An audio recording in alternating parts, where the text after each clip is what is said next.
दोस्तों सब्सक्राइब कीजिए तहलका न्यूज 7 को और प्रेस कीजिए इस घंटे को ताकि आप देख सकें बेहतरीन वीडियोस व न्यूज सबसे पहले। श्री भगवंत मान 5 मिनट्स। सरकारें नहीं है, अंधेर नगरी चौपट राजा। बहुत बहुत धन्यवाद चेयरमैन सर।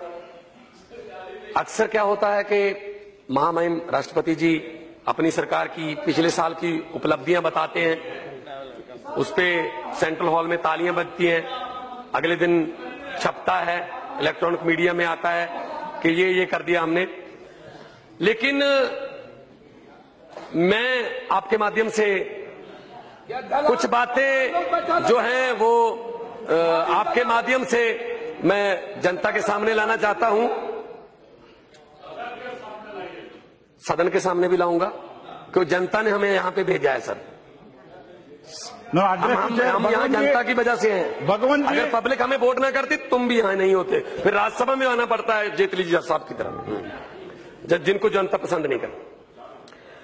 हो क्या रहा है, वोट मांगे गए डिजिटल इंडिया के नाम पर, वोट मांगे गए बुलेट ट्रेन के नाम पर, लेकिन डिबेट किस बात पे हो रही है? आप ये खा नहीं सकते, आप ये गा नहीं सकते, आप ये पहन नहीं सकते। ये गाय भैंस बकरी कहां से आ गई? एक तरफ तो डिजिटल इंडिया की बातें कर रहे हैं, दूसरी तरफ से हमें मेन्यू भी बीजेपी के ऑफिस से मिलेगा, क्या खाना है, गुलाम अली का गाना सुनना है या नहीं सुनना है।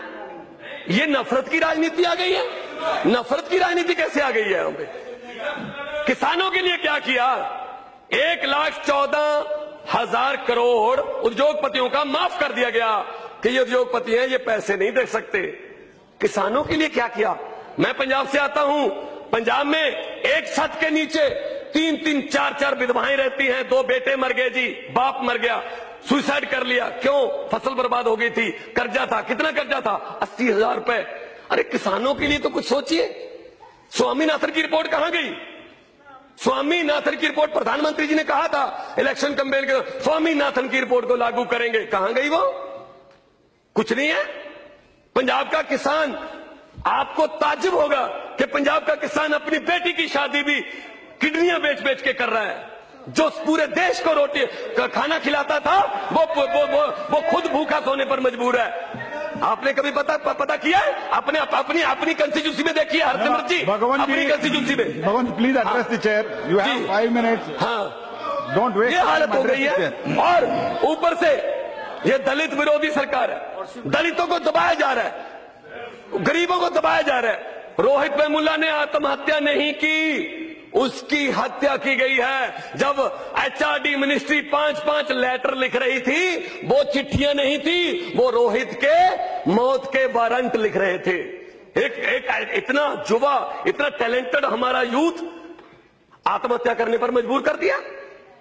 उसके ऊपर उसके बाद HRD मिनिस्टर जो है वो बड़े भाषण दे रही है, गुस्से में, इमोशन। ये कोई सीरियल थोड़ी है, सास भी कभी बहू थी। ये हाउस है, यहाँ पे अपने तरीके से बोलना चाहिए। इसका मतलब ये थोड़ी है कि आप जो भी बोल दोगे वो पास है, उसकी तारीफ हो रही है, वाह वाह वाह वाह वाह वाह।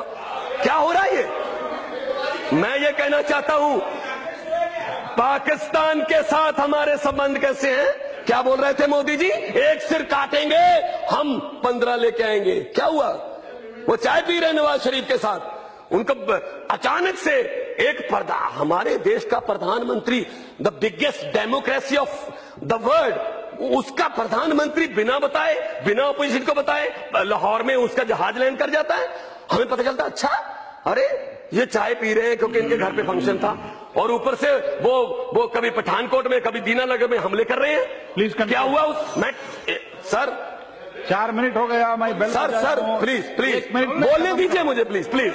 हाँ, और प्रधानमंत्री जी जाते हैं RSS के एक फंक्शन में, वहां कहा जाता है कि ये बहुत ही सच्चे संघ सेवक हैं, और वही RSS का दफ्तर है जिसमें 52 साल से नागपुर में तिरंगा झंडा नहीं फहराया गया। ये जो देशभक्ति के सर्टिफिकेट बांट रहे हैं ना, ये देशभक्ति के जो हमें अब देशभक्ति के सर्टिफिकेट बांट रहे हैं, इन्होंने तिरंगा नहीं फहराया था 52 साल तक। क्यों?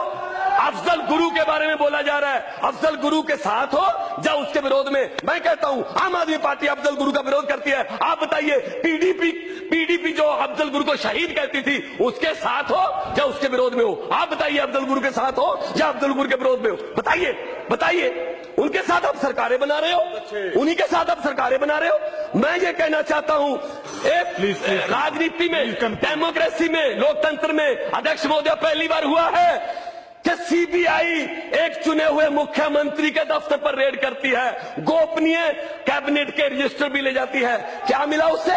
क्या मिला? कुछ भी नहीं मिला। ये क्या फेडरल स्ट्रक्चर को बचाने की बातें हैं? मैं तो यही कहना चाहूंगा आखिर में नफरत की राजनीति फैलाने वालों से कि कौम को कबीलों में मत बांटिए, कौम को कबीलों में मत बांटिए, लंबे सफर को मीलों में मत बांटिए। एक बहता दरिया है मेरा भारत देश, इसको नदियों और झीलों में मत बांटिए। बहुत बहुत शुक्रिया जी।